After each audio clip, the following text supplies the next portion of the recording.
My continuing tryst with photography. Adventures of a near cyborg and his camera.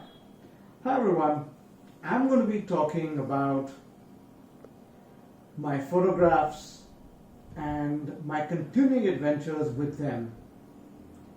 I am Pranav Lal and I call myself a near cyborg because I'm wearing a pair of glasses which give me a form of sight.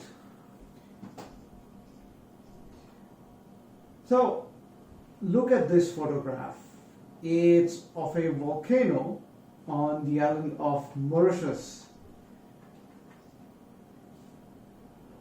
All these photographs that I'm going to be showing you a few more, and all of these are what I have taken directly. There is no editing, using my artificial eye, which is of course the glasses. Okay, how about this? See these clouds in the sky. This is again in Mauritius, close to the same volcano. So how do I take photographs and what is so special about them? Like the rest of you, I first have to see something of interest.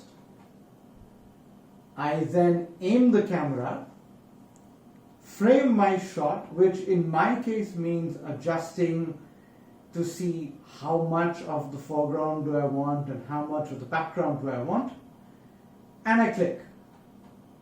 Okay. It's as simple a process as that. So what's so special? Well, I use an artificial eye. I am congenitally blind, which means I do not have organic sight.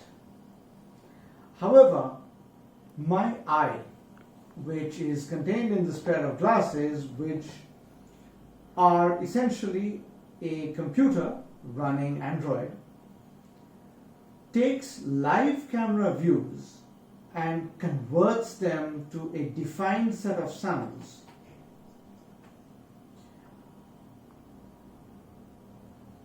What I then do is I decode those sounds and see. Why do I choose this method as opposed to any other method? For one thing, there is no surgery with this kind of eye. This is one way to get vision, and there is no danger of eye destabilization. Implants, which allow you to see light right now, require surgery, and there are too many unanswered questions about their safety and efficacy. The approach I use is called sensory substitution, which substitutes sound for vision. So what are the advantages of this approach? As I've said, there is no surgery. I build my own eyes. How many of you can do that? Desktop window. I can switch them off if I want to, like when I go to sleep. However, let's go a little bit beyond. The brain is a task machine, and that is something where we have to look when we think about vision and taking photographs.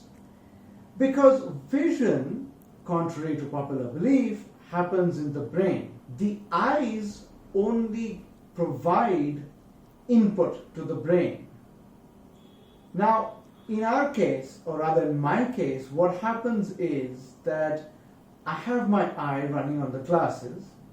The software converts the images to sounds.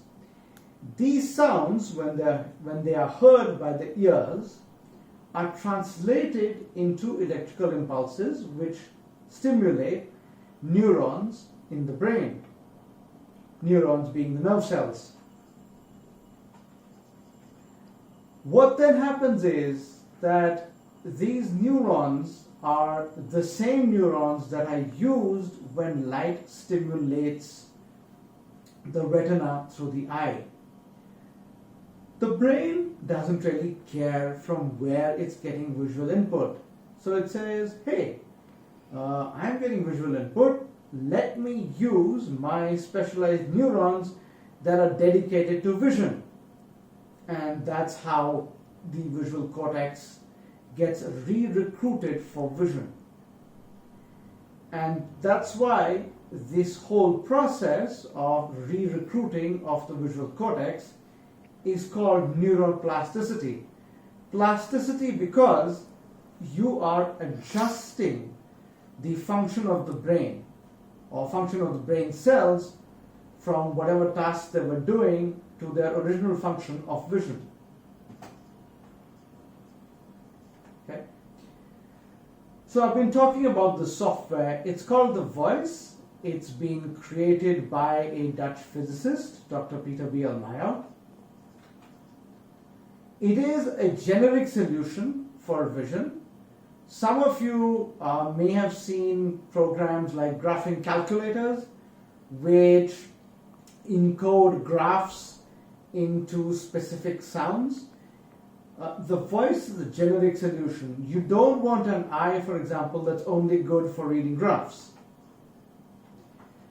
The eye is versatile, so the software can be run on most modern operating systems.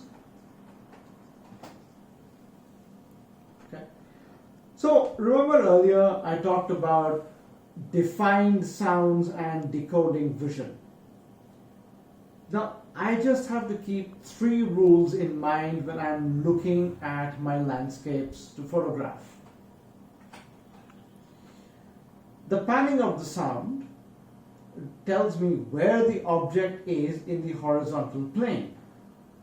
By panning I mean the left to right moving of the sounds like happens in a theater when you go to watch a movie.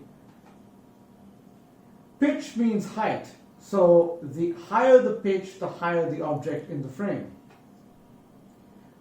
Volume is brightness, which means the louder the sound, the brighter the object. So what are the challenges of this kind of vision? It's monocular, so it's a little difficult to gauge distance to an object. And there is no color information, at least experientially. So when I take photographs, I do not consider color. And there is no light perception. I can tell brightness, but if you're saying is there organic light perception? No. Of course, if you're in a noisy place, it's hard to hear the soundscapes. Okay. And it is sometimes hard to find off-the-shelf hardware that lets you use the voice. This is not so true anymore because you can use mobile phones, but if you're looking for a fully wearable solution, it's not as easy as we would like it to be.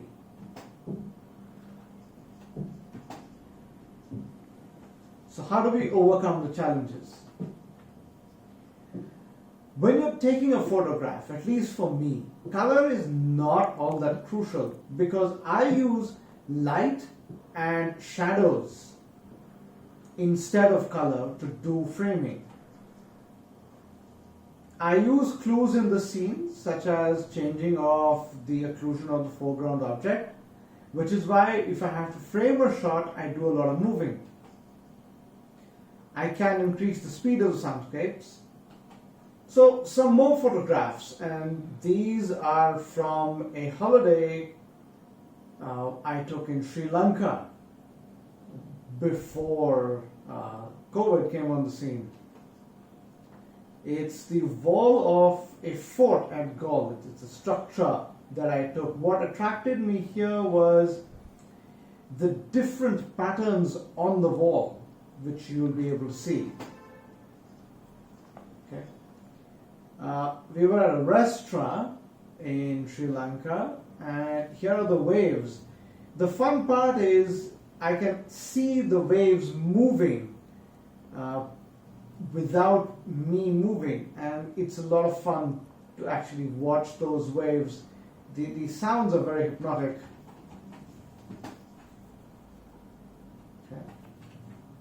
Okay. This is an art fair I went to. I wanted to see a snapshot of the world, and this is what a world map looks like.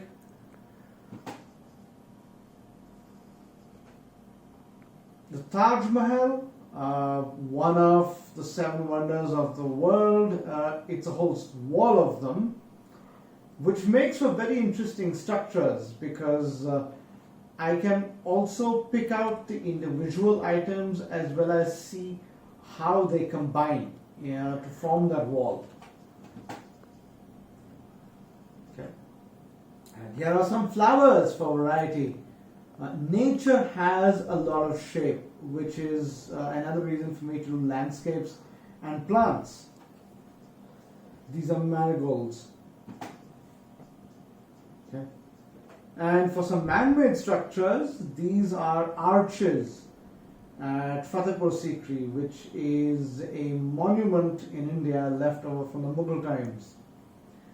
So I'm able to appreciate the whole aspect of the arch as opposed to just feeling, let's say, 10 degrees of the arch with my hand. And of course, it makes for a nice thing to photograph. So what else can I do? Yes, I can take photographs, which is what we are talking about now. Well, photography is not the goal I set out with when I started my journey of vision. Photography came about as a byproduct of me wanting to share what I'm seeing. I can locate doorways. I can also sense branches if I'm riding an elephant. It's fun looking at them, but you have to remember to duck before the branch hits you in the face. I can maintain my house because I can detect when paint is peeling on walls. And I can also be an armchair astronomer by viewing images from space. And finally, I can also shop online with confidence because I can see the images that have been put on the websites. And finally, for more adventures with sight and for more of my photographs, check out my blog, which is at techesoteria.com on the slide. Thank you very much.